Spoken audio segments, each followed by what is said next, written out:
നമസ്കാരം ശ്രീ രശ്മിനാഥ്. നമസ്കാരം. ഈ ഖലിസ്ഥാനികൾ നമ്മുടെ വിദേശകാര്യമന്ത്രി ജയശങ്കറിന് നേരെ ബ്രിട്ടനിൽ ഒരു ആക്രമണ ശ്രമം നടത്തിയിട്ടുണ്ട്. എന്തായാലും ബ്രിട്ടനിൽ സംഭവത്തിൽ പ്രതിഷേധം അറിയിക്കാൻ ഇന്ത്യ തീരുമാനിച്ചിട്ടുണ്ട്. ഈ ഖലിസ്ഥാനികളെ നിലയ്ക്ക് നിർത്താൻ കാനഡയ്ക്കും ബ്രിട്ടനും ഒന്നും കഴിയാതെ പോകുന്നത് എന്തുകൊണ്ടാണ്? എങ്ങനെ നോക്കിക്കാണും?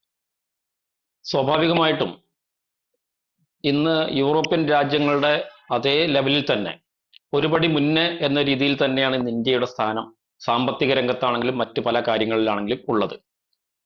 അപ്പോൾ അതിന് നേതൃത്വം കൊടുക്കുന്ന നയതന്ത്രജ്ഞനായിട്ടുള്ള ശ്രീ അഡ്വക്കേറ്റ് ജയശങ്കർജി, അദ്ദേഹം വിദേശ രാജ്യങ്ങളിൽ യാത്ര ചെയ്യുകയും ഇന്ത്യയുടെ ഭാരതത്തിന്റെ നയങ്ങളെക്കുറിച്ച് വ്യക്തമാക്കുകയും ആ നയങ്ങൾക്ക് ലോകരാഷ്ട്രങ്ങൾക്കിടയിൽ വലിയൊരു പിന്തുണ ലഭിക്കുകയും ചെയ്യുന്ന ഒരു സാഹചര്യം കൂടിയാണ് ഇപ്പോൾ നിലവിലുള്ളത്. ഖലിസ്ഥാനികള് ഇന്നും ഇന്നലെയും തുടങ്ങിയതല്ല. ഭാരതത്തിനെതിരെ, ഭാരതത്തിലെ ചില ഭരണാധികാരികൾക്കെതിരെയൊക്കെ ആക്രമണം നടത്താനുള്ള ശ്രമങ്ങൾ നടത്തുന്നത്. അത് കുറച്ചുകൂടി രൂക്ഷമായി വരുന്നത് ഇപ്പോഴുള്ള നരേന്ദ്രമോദി സർക്കാർ വന്നതിന് ശേഷമാണ് എന്ന് മാത്രം. പണ്ട് ഈ ഖലിസ്ഥാൻ വാദത്തെ താലോലിച്ചു കൊണ്ടുവന്നുള്ളത് കോൺഗ്രസ് ആണ്. ഇന്ദിര ഫിറോസ്, നമ്മുടെ മുൻ പ്രധാനമന്ത്രി, അവരുടെ രാഷ്ട്രീയ എതിരാളികളെ ഒതുക്കുന്നതിന് വേണ്ടി ഈ ഭിന്ദ്രൻവാല എന്ന വ്യക്തിയെ ഉയർത്തിക്കൊണ്ടുവരികയും അത് പിന്നീട് ഖലിസ്ഥാൻ വാദത്തിലേക്ക് നീങ്ങുകയും ചെയ്തിട്ടുള്ള ചരിത്രം നമുക്കറിയാം. അതുകൊണ്ടാണല്ലോ ഓപ്പറേഷൻ ബ്ലൂ സ്റ്റാർ നടത്തിയിട്ട് ആ സുവർണ ക്ഷേത്രത്തിനകത്തുള്ള സിഖ് ഭീകരവാദികളെ കൊല്ലുകയോ അല്ലെങ്കിൽ അവരെ തടവിലാക്കുകയോ ചെയ്യുന്ന ഒരു പരിപാടിയിലേക്ക് പോകേണ്ടി വന്നിട്ടുള്ളത്. ഇവിടെ ഇന്ന് ഈ രാജ്യത്തെ മുഖ്യ പ്രതിപക്ഷമെന്ന് അവകാശപ്പെടുന്ന കോൺഗ്രസിന്റെ പല നേതാക്കളും, പ്രത്യേകിച്ച് റൗൾ വിൻസി അടക്കമുള്ള ആളുകൾ ഖലിസ്ഥാൻ വാദികളോട് മൃദു സമീപനം സ്വീകരിക്കുന്നു എന്നുള്ളത് യാഥാർത്ഥ്യമായിട്ട് നമ്മൾ കാണുന്നുണ്ട്. കാരണം അവർക്ക് ഏത് വിധേനയെങ്കിലും ഈ രാജ്യത്തെ ഭരണം അട്ടിമറിച്ചുകൊണ്ട് അവരുടെ 19 വർഷക്കാലത്തെ ഭരണത്തിലേക്ക് തിരിച്ചു കൊണ്ടുപോകാനും ഈ രാജ്യത്തിന്റെ അധികാര കേന്ദ്രങ്ങളിലേക്ക് എത്താനുമുള്ള ഒരു ശ്രമത്തിന്റെ ഭാഗം തന്നെയാണ് അവർ ഇത്തരത്തിലുള്ള ഭീകരവാദികളെ താലോലിക്കുന്ന ഒരു സമീപനത്തിലേക്ക് പോകുന്നത്. ഈ ഖലിസ്ഥാൻ തീവ്രവാദികൾക്ക് യൂറോപ്പിൽ നിന്നുകൊണ്ട് അല്ലെങ്കിൽ കാനഡയിൽ വെച്ചുകൊണ്ട് നമ്മുടെ ഇന്ത്യക്കെതിരെ പ്രവർത്തിക്കാനുള്ള ഒരു ഊർജം നൽകുന്ന തരത്തിലുള്ള ചില പ്രസ്താവനകളൊക്കെ ഇന്ന് രാജ്യത്തിന്റെ പ്രതിപക്ഷ നേതാവെന്ന് അവകാശപ്പെടുന്ന ചില ആളുകൾ ആ യൂറോപ്യൻ രാജ്യങ്ങളിൽ പോയിട്ട് നടത്തിയിട്ടുള്ള പ്രസംഗങ്ങളിൽ നമുക്ക് വ്യക്തമാക്കാൻ സാധിക്കും. സ്വാഭാവികമായിട്ടും ഈ രാജ്യത്തിന്റെ ഭാരതത്തിന്റെ അഖണ്ഡത ശക്തിപ്പെടുത്തുന്നതിന് വേണ്ടിയുള്ള ഭാരതത്തെ കേന്ദ്ര സർക്കാർ പറയുന്നത് പോലെ പരം വൈഭവത്തിലേക്ക് എത്തിക്കാനുള്ള ആ ഒരു ശ്രമത്തിന്റെ ഭാഗമായിട്ട് അഡ്വക്കേറ്റ് ജയശങ്കർജി പല രാജ്യങ്ങളിലും യാത്ര ചെയ്യുന്നുണ്ട്. അദ്ദേഹം ഒരു പൊളിറ്റീഷ്യൻ എന്നതിലപ്പുറത്തേക്ക് ഇന്ത്യ കണ്ട ഏറ്റവും വലിയ നയതന്ത്രജ്ഞന്മാരിൽ ഒരാളാണ്. അതുകൊണ്ട് തന്നെയാണ് അദ്ദേഹത്തെ രാജ്യസഭയിലൂടെ കൊണ്ടുവന്ന് ഈ രാജ്യത്തിന്റെ മൂന്നാമത്തെ തവണയും വിദേശകാര്യ മന്ത്രിയാക്കി കൊണ്ടുവരാൻ വേണ്ടി നരേന്ദ്രമോദി സർക്കാർ തയ്യാറായിട്ടുള്ളത്. അദ്ദേഹം പോകുന്ന വഴികളിലൊക്കെ തന്നെ ഈ രാജ്യത്തിന് പിന്തുണ വർദ്ധിപ്പിച്ചുകൊണ്ട് മുന്നോട്ട് പോകുമ്പോൾ സ്വാഭാവികമായിട്ടും ചില യൂറോപ്യൻ രാജ്യങ്ങൾക്ക് ചില അസ്വസ്ഥതകൾ ഉണ്ടാവും. അത് യാഥാർത്ഥ്യമാണ്. കാരണം ഈ യൂറോപ്യൻ രാജ്യങ്ങളെക്കാൾ കൂടുതൽ ഉന്നതിയിലേക്ക്, അവരുടെ സ്ഥാനത്തേക്കാൾ 1-2 പടി മുകളിലേക്ക് സാമ്പത്തിക രംഗത്തേക്ക് ഈ രാജ്യത്തെ എത്തിക്കാൻ സാധിച്ചിട്ടുള്ളത് ഇന്ത്യ ഗവൺമെന്റിനാണ്, നരേന്ദ്രമോദി സർക്കാരിനാണ്. സ്വാഭാവികമായിട്ട് ആ നരേന്ദ്രമോദി സർക്കാരിലെ ഏറ്റവും പ്രമുഖന്മാരിൽ ഒരാളായിട്ടുള്ള ആൾ തന്നെയാണ് അഡ്വക്കേറ്റ് ജയശങ്കർ. അദ്ദേഹത്തിന്റെ വിദേശയാത്രകൾ വെറുതെയല്ല. കേന്ദ്ര മന്ത്രിസഭ തീരുമാനിച്ചുറപ്പിച്ച ചില കാര്യങ്ങൾ, ആ കാര്യങ്ങൾ ഏതൊക്കെ രാജ്യങ്ങളിൽ പോയിട്ട് നടപ്പിലാക്കണം, അവരോട് എന്തൊക്കെ സംസാരിക്കണം എന്നുള്ള കൃത്യമായ ധാരണയോട് കൂടിയിട്ട് തന്നെയാണ് അദ്ദേഹം യാത്ര ചെയ്യുന്നത്. അത് മാത്രമല്ല, യൂറോപ്യൻ രാജ്യങ്ങൾക്ക് സ്വാഭാവികമായിട്ടുമുള്ള ഒരു മാനസികാവസ്ഥ എന്ന് പറഞ്ഞാൽ അവരെക്കാൾ മുകളിലേക്ക് ആരും പൊങ്ങരുത് എന്നൊരു ചിന്താഗതി അവർക്കുണ്ടാവും. അതിനെ മറികടന്നുകൊണ്ട് തന്നെയാണ് ഭാരതം മുന്നോട്ട് പോകുന്നത്. അപ്പോൾ ഇത്തരത്തിലുള്ള ചെറിയ ആക്രമണ ശ്രമങ്ങളൊക്കെ നടത്തുകയും അതിൽ നിന്ന് ഭയപ്പെടുത്തി ഭാരതത്തെ പിന്തിരിപ്പിക്കാമെന്നുള്ള ഒരു വ്യാമോഹത്തിന്റെ ഭാഗം മാത്രമാണ് അവരുടെ ചെറിയൊരു കണ്ണടക്കൽ എന്നാണ് എനിക്ക് മനസ്സിലാകുന്നത്. പക്ഷേ അതിന് വലിയ വില അവർ തന്നെ കൊടുക്കേണ്ടി വരും. കാരണം UNO-യിലാണെങ്കിലും ശരി, മറ്റ് ലോകരാഷ്ട്ര സംഘടനകളുടെ കാര്യത്തിലാണെങ്കിലും ശരി, ഇന്ന് ഭാരതത്തിന്റെ വാക്കുകൾ കേൾക്കാനാണ് എല്ലാ രാജ്യങ്ങളും ഉറ്റുനോക്കിക്കൊണ്ടിരിക്കുന്നത്. ഏതൊരു വിഷയത്തിലും ഇന്ന് ഇന്ത്യ എന്തു പറയുന്നു, ഇന്ത്യയുടെ നിലപാടെന്ത്, ഭാരതത്തിന്റെ നിലപാടെന്ത് എന്നറിയാനാണ് ലോകശക്തികളായിട്ടുള്ള രാഷ്ട്രങ്ങൾ വരെ നോക്കിയിരിക്കുന്നത്. അപ്പോൾ സ്വാഭാവികമായിട്ടും തങ്ങളുടെ ചില അപ്രമാദിത്വങ്ങൾക്കും തങ്ങളുടെ മേൽക്കോയ്മയ്ക്കും ചില മങ്ങലേൽക്കുമ്പോൾ അതിനുള്ള ആ ഒരു കണ്ണടയ്ക്കലായിട്ട് ഇത്തരം ആക്രമണങ്ങളെ കാണുമ്പോൾ പതുക്കെ ഒന്ന് കണ്ണടച്ചു വിട്ടാൽ അത് ഏതെങ്കിലും തരത്തിൽ ഭാരതത്തെ ഒന്ന് ബാധിച്ചൊന്ന് താഴുകയാണെങ്കിൽ ആയിക്കോട്ടെ എന്നുള്ളൊരു കാഴ്ചപ്പാട് തന്നെയാണ് ഇന്ന് യൂറോപ്യൻ രാജ്യങ്ങൾക്കുള്ളത്.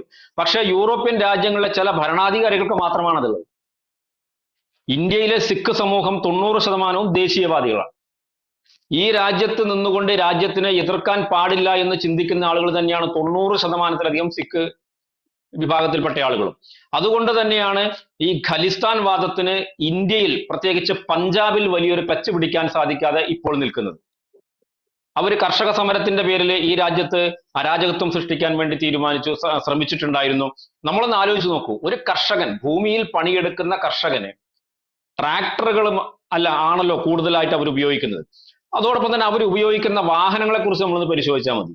ഈ കർഷക സമരത്തിന്റെ പേരിൽ ഖലിസ്ഥാൻ വാദികൾ കൊടുക്കുന്ന പണം ഉപയോഗിച്ചുകൊണ്ട് ഈ രാജ്യത്തുള്ള അവരുടെ ചില ഏജന്റുമാർ നടത്തിയിട്ടുള്ള സമരം തന്നെയായിരുന്നു കർഷക സമരം എന്ന പേരിൽ കഴിഞ്ഞ കുറച്ച് വർഷങ്ങളായിട്ട് ഇവിടെ നടന്നിട്ടുണ്ടായിരുന്നത്. അവർ വരുന്ന വാഹനങ്ങളിലാണ്, സമരത്തിന് വരുന്ന വാഹനങ്ങൾ ബെൻസിന്റെ SUV-യിലാണ് അവർ വരുന്നത്, ഓഡി കാറുകളിലാണ് വരുന്നത്, BMW കാറുകളിലാണ് വരുന്നത്, ഹമ്മർ കാറുകളാണ് അവർ വരുന്നത്. അപ്പൊ എവിടുന്നാണ് ഒരു കർഷകന്, ഇന്ത്യയിൽ കൃത്യമായി മണ്ണിൽ പണിയെടുക്കുന്ന ഒരു കർഷകൻ എവിടുന്നാണ് ഇത്തരത്തിലുള്ള വാഹനങ്ങൾ വാങ്ങാനുള്ള സാമ്പത്തികം പെട്ടെന്ന് ലഭിക്കുക? അപ്പൊ ഇതെല്ലാം വിദേശ ഫണ്ടിങ് ആണ്. ഈ ഫണ്ടുകളൊക്കെ കൊടുക്കുന്നത് ഒരുപക്ഷെ ഈ പറഞ്ഞ 2 രാജ്യങ്ങളായിരിക്കാം, യൂറോപ്പിലെ രാജ്യങ്ങളായിട്ടും അതുപോലെ തന്നെ കാനഡയൊക്കെയുമായി ഒക്കെ തന്നെ ആയിരിക്കാം. അവർക്കാണ് ഇന്ത്യയുടെ ഭരണത്തെ ശിഥിലീകരിക്കേണ്ടത് ആവശ്യമുള്ളത്. അതിനാവശ്യമായിട്ടുള്ള ചില കാര്യങ്ങൾ ഇന്ത്യക്കകത്ത് നിന്നുകൊണ്ട് ഈ രാജ്യത്തെ എതിർക്കാൻ വേണ്ടി, ഈ രാജ്യത്തിന്റെ അസ്തിത്വത്തെ തകർക്കാൻ വേണ്ടിയുള്ള ചില പ്രതിപക്ഷ നേതാക്കന്മാരുടെ ഒരു പിന്തുണ കൂടി ആ യൂറോപ്യൻ രാജ്യങ്ങൾക്കും അതോടൊപ്പം കാനഡയ്ക്കും ലഭിക്കുന്നുണ്ട് എന്ന് നമുക്ക് മനസ്സിലാക്കാൻ സാധിക്കുന്നുണ്ട്. ഇതുകൊണ്ടൊന്നും രാജ്യത്തെ ഒന്നും ചെയ്യാൻ അവർക്ക് സാധിക്കില്ല. ആ ജയശങ്കർജി അവിടെ നിന്നുകൊണ്ട് തന്നെ കാര്യങ്ങൾ ചെയ്യാൻ കഴിവുള്ള ആളാണ്. അതോടൊപ്പം തന്നെ അദ്ദേഹത്തിന് ശക്തമായി പിന്തുണ നൽകുന്ന ഒരു ശക്തമായ കേന്ദ്ര സർക്കാർ നമ്മുടെ രാജ്യത്തുണ്ട്. അതുകൊണ്ട് തന്നെ ഇതൊക്കെ ഒരു ഓലപ്പാമ്പ് കാണിക്കുക എന്നതിനപ്പുറത്തേക്ക് ഒന്നും സംഭവിക്കാൻ പോകുന്നില്ല എന്ന് തന്നെയാണ് എനിക്ക് തോന്നുന്നത്. ഓക്കെ, എന്തായാലും ഇന്ത്യ പ്രതിഷേധം അറിയിക്കാൻ തീരുമാനിച്ചിട്ടുണ്ടല്ലോ. കാനഡയുടെ ഒരവസ്ഥ നമുക്കറിയാം. ബ്രിട്ടന്റെ ഒരു നിലപാട് എങ്ങനെയായിരിക്കും വിഷയത്തിൽ? ബ്രിട്ടനിൽ ഒരു സമയത്ത് നമുക്ക് നല്ല അനുകൂലമായിട്ടുള്ള ഒരു സാഹചര്യം ഉണ്ടായിരുന്നു. ഒരു ഇന്ത്യൻ വംശജൻ തന്നെ അവിടുത്തെ പ്രധാനമന്ത്രിയായിട്ട് വന്നു. പക്ഷെ ബ്രിട്ടനിൽ നമ്മൾ പോകുന്നതും ബ്രിട്ടനോട് നമ്മൾ നയതന്ത്രം നടത്തുന്നതും പണ്ട് ഈ രാജ്യത്തെ അടക്കി ഭരിച്ച ബ്രിട്ടൻ നമ്മുടെ ഈ രാജ്യത്തിൽ നിന്നും കൊണ്ടുപോയിട്ടുള്ള നിരവധി അമൂല്യമായ വസ്തുക്കളുണ്ട്. നരേന്ദ്രമോദി ഗവൺമെന്റ് അധികാരത്തിലെത്തിയതിനു ശേഷം അത്തരത്തിലുള്ള നിരവധി കാര്യങ്ങൾ ഈ രാജ്യത്തേക്ക് തന്നെ തിരിച്ചു കൊണ്ടുവരികയാണ്. അത് നയതന്ത്രത്തിന്റെ ഭാഗമായിട്ട് തിരിച്ചു കൊണ്ടുവരികയാണ്. അത് നേരിട്ട് ബ്രിട്ടനോടല്ല നമ്മൾ ആദ്യം ചോദിക്കുന്നത്. ഈ കാര്യങ്ങൾ ചെയ്യുന്നതിന് വേണ്ടിയുള്ള സാഹചര്യം ഒരുക്കുകയാണ് വിദേശകാര്യമന്ത്രിയുടെ ജോലി എന്ന് പറയുന്നത്. അതായത് അവർ ചെയ്തുകൊണ്ടിരിക്കുന്ന കാര്യം അതാണ്. നമ്മുടെ അമൂല്യമായിട്ടുള്ള നിരവധി കാര്യങ്ങൾ, വസ്തുക്കൾ ഈ രാജ്യത്തു നിന്നും ബ്രിട്ടനിൽ കൊണ്ടുപോയി വെച്ചിട്ടുണ്ട്. അത് ഇന്ത്യക്ക് അവകാശപ്പെട്ടതാണ്, ഭാരതത്തിന് അവകാശപ്പെട്ടതാണ്.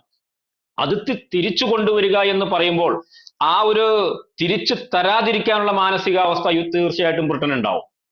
കാരണം ഒരു കാലത്ത് കോളനിയാക്കി അടക്കി ഭരിച്ചിരുന്ന ഇന്ത്യ ഇന്ന് അവരെക്കാൾ ഉയർന്ന ഒരു പദവിയിലേക്ക് ലോകരാഷ്ട്രങ്ങൾക്കിടയിൽ എത്തിപ്പെടുകയും നമ്മുടെ ഈ രാജ്യത്ത് നിന്നും അവർ അടിച്ചു മാറ്റി കൊണ്ടുപോയിട്ടുള്ള അല്ലെങ്കിൽ പിടിച്ചു പറിച്ചു കൊണ്ടുപോയിട്ടുള്ള പല അമൂല്യ വസ്തുക്കളും ഇന്ന് തിരിച്ച് നേർക്കുനേർ ഇരുന്ന് ചോദിച്ച് ഇവിടെ കൊണ്ടുവരാനുള്ള ആർജവം കാണിക്കുകയുമുള്ള അതിനാർജവമുള്ള ഒരു ഗവൺമെന്റ്, അതിനാർജവമുള്ള ഒരു വിദേശകാര്യമന്ത്രി ആ രാജ്യത്ത് ചെല്ലുമ്പോൾ സ്വാഭാവികമായിട്ടും അവർക്കൊരു മാനസികമായിട്ടുള്ള പല പ്രശ്നങ്ങളും ഉണ്ടാകാം, അവർക്ക് നാണക്കേടും ഉണ്ടാകാം.